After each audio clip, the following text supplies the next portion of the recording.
everyone, and welcome back to my channel. First, I wanted to say that I'm sorry it took me so long to get this video out as my first true crime video. The first case I started working on was April Tinsley, which is the case that I'm going to tell you about today. That in December they had found who the killer was and the court proceedings, and I wanted to wait to get all of that information before I presented you the whole case. So in the meantime, I was working on the Jamie Kloss case, who most of you may know that they found out that she was alive and she was safe.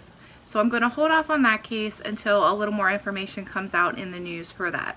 So on for today's case, I'm going to talk about 8-year-old April Tinsley from Fort Wayne, Indiana. She was this very sweet, very beautiful 8-year-old girl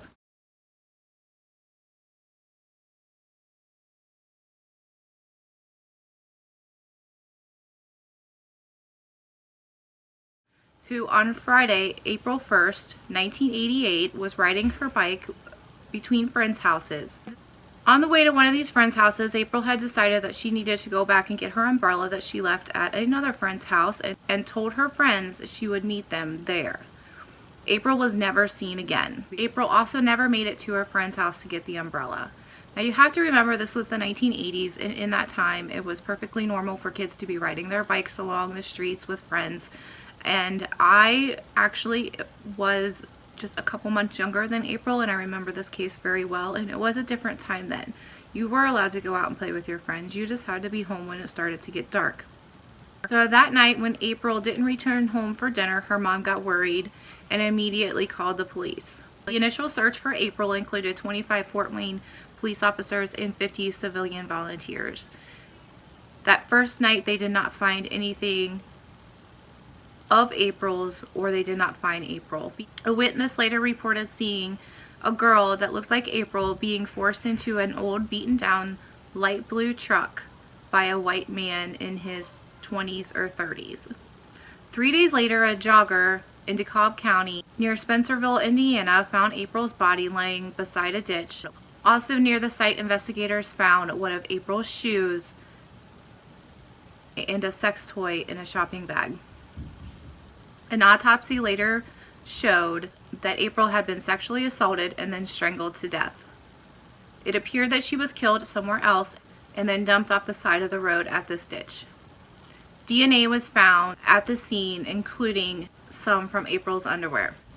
Soon after the murder took place, a composite sketch was released to the public that showed who they believed April's kidnapper and killer was, based on the eyewitness account.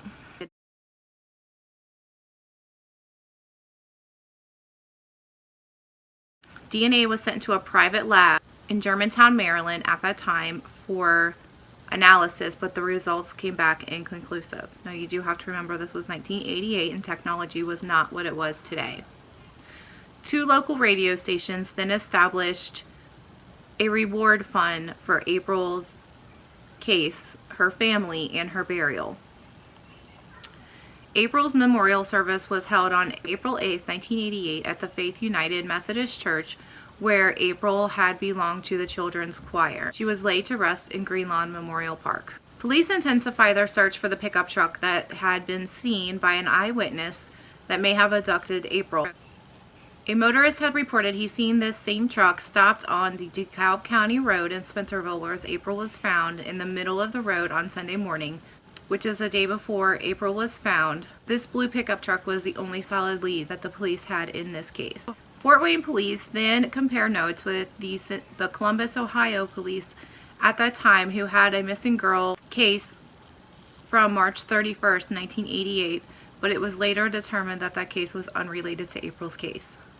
On April 11th, after receiving over 140 tips through the Crime Stoppers network, police announced that they were looking for a certain 34-year-old man for questioning in relation to April's case. This man was reported to look similar to the composite sketch, and he also was known to tell friends that he had knowledge of April's case. And he also had a blue pickup reported being parked outside his house by several different times by many people. After interrogating this man for 8 hours, they soon realized that this man had nothing to do with April's murder. He was then charged in a separate case of the molestation of an 11-year-old girl. This man's DNA samples and hair samples, along with several other men that were questioned, was sent for comparison to April's case. In May 1988, this 34-year-old man was acquitted of the molestation of the 11-year-old girl and was never charged with anything in April's case. After October 1988, the case seemed to stall. In May 1990, a teenage boy alerted police after he saw a man writing on a barn in St. Joseph Township with crayon. This misspelled, quote, child-scrawled handwriting message said, "I kill April Marie, I will kill again." And I will insert a picture of this note on the barn for you.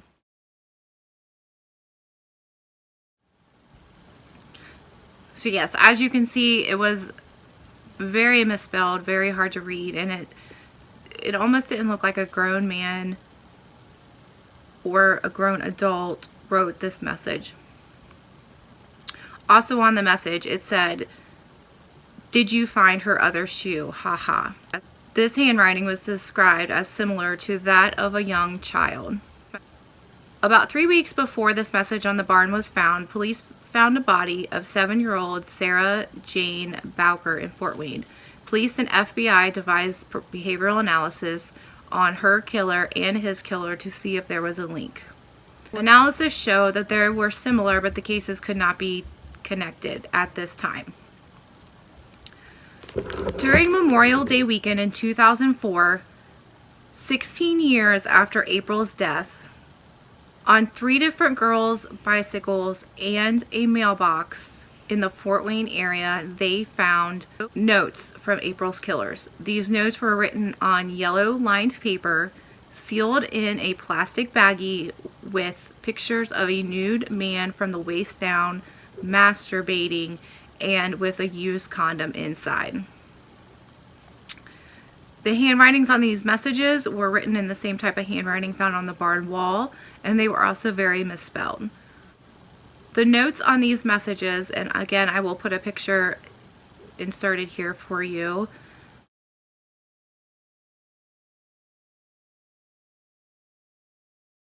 Stated, "Hi honey, I have been watching you. I am the person that kidnapped, raped, and killed April Tinsley.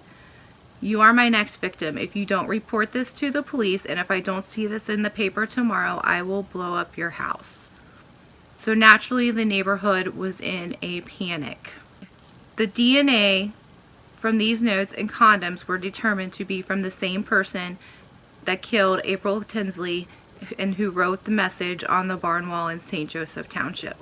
June 24, 2005, members of the Tinsley family had held a press conference at the Allen County Courthouse to remind people that April's case was still ongoing and it had not been solved. They issued pleas for anybody who can provide some kind of break in the case. On April 11, 2009, America's Most Wanted did a video on April's case to bring back interest in the case in hopes that they will generate leads. In August 2010, the Indiana Department of Corrections, the Indiana State Police, and the Indiana Metropolitan Police Department released a second issue of the Indiana Cold Case Homicide playing cards, which were sold in the state prisons. April Tinsley was on the 9 of Hearts.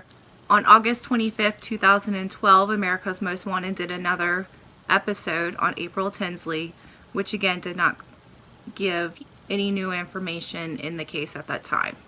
On April 20th, 2015, a memorial had been started for April Tinsley called April's Garden on the corner of Hoagland and Masterson Avenue. I will insert a picture of this memorial service that still stands today.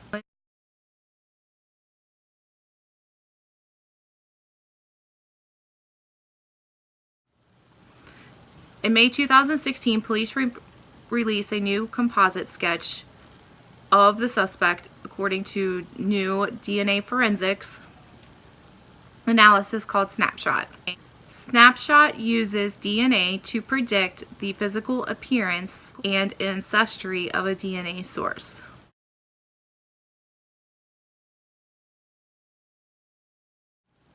And in 2016, the television show Crime Watch Daily also did a story on April Tinsley. Finally, in May 2018, investigators caught a break. Per court documents, a detective in the Fort Wayne Police Department arranged for the DNA sample of the suspect at April's murder to be sent to Parabon Nanolabs in Virginia. Now, if you follow any true crime, you'll know that the Parabon Nanolabs and the same genealogist, CeCe Moore, was the one to connect and find the Golden State Killer earlier this year. So Parabon Nanolabs they compare data from DNA samples provided from public databases such as Ancestry.com and 23andMe. The DNA in these do not have to be an exact match. They can find your family and compare DNA. So genealogist CeCe Moore had compared this DNA and had narrowed it down to 2 people, either John D. Miller or his brother. Authorities then began surveillance on John Miller. On July 6, 2018, the police department searched through John Miller's trash to find anything with his DNA on it. They did happen to find 3 used condoms in his garbage, and they sent those to the same lab for testing. On July 9th, the DNA came to show that it was the same DNA match for the suspect in April Tinsley's murder, according to the DNA found there. The DNA found on the notes left in the area on these girls' bicycles and a mailbox, and they also matched the man who wrote on the wall of the barn in St. Joseph Township. On July 15, 2018, April's case was already planned to be shown on the television show On the Case with Paula Zahn. Hours before that case premiered, police in Fort Wayne had announced to the public that they had captured April Tinsley's murderer. Police approached Miller at his home in Graybill, Indiana, and Miller agreed to go down for questioning. When police asked Miller if he knew why they wanted to speak to him, he only said April Tinsley. Detectives explained to Miller the connections found of his DNA and asked Miller to explain what happened to April, and all Miller would say is, "I can't." Miller then admitted to abducting April from Hoagland Street in Fort Wayne, Indiana on April 1st, 1988, and took her back to his trailer, sexually assaulted her, and then killed her. He said he strangled her with his bare hands so that she could not go back and tell police what had happened. He also made the comment that it took her 10 minutes to die. He then told police he drove April's body to the Spencerville ditch where she was found the next morning and then dumped her. He said he drove by the next day after he dumped her because he hadn't seen anything on the news about her being found. So when he drove by the next day to make sure that she was still at the ditch, he said he saw her shoe in his car and just threw it out the window near her body. And then he drove home.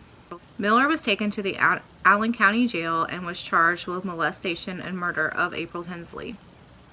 He pleaded not guilty on a court trial on July 19th, 2018.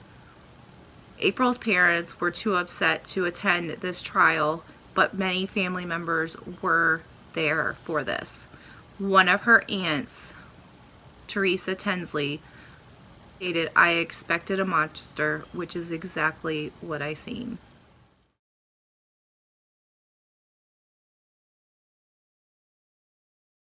So a little bit about John Miller. John Miller lived in Graybill, which was a town in Indiana that had about 1,000 people, so a very small town. Little is known about Miller. Neighbors reported that he kept to himself, but he was reported to have had a bad temper and used a lot of foul language. He had no criminal record except for some traffic tickets and failure to stop at a stop sign. In the 1970s to 1990s, Miller worked at a fiberglass factory.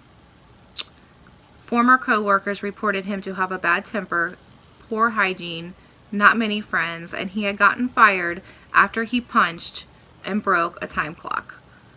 Miller most recently worked at Walmart on the night shift in the electronics department in Kendallville, Indiana. Co-workers also described him as having a speech impediment, poor hygiene, a bad temper, anger issues, and walked with a hunch. Joanna Worthman, who worked at the Graybell Missionary Church for 17 years within blocks of Miller's home, reported that she does not recall ever seeing Miller in the area. Miller attended DeKalb County High School, at least for his freshman year, in 1973 to 1974, but he was not in any yearbooks after that date. Classmates of that year do not recall that he ever graduated. They said that he suffered from some sort of mental disability or learning disability, and also noting that special education in the 70s was not like it is today. So he sort of fell through the cracks. It is also noted that his father owned Bob Miller Ford in Waterloo, and it was stated that he was very capable of living on his own, though immediate family members did help come take care of him throughout the years. One neighbor reported that they once seen Miller using some foul language and throwing objects around and outside, and always seemed to have a mean look on his face. Though he never personally had an interaction with Miller, he said that he mostly kept to himself, and not a lot of people in the area knew much about him, much less that he was even living there.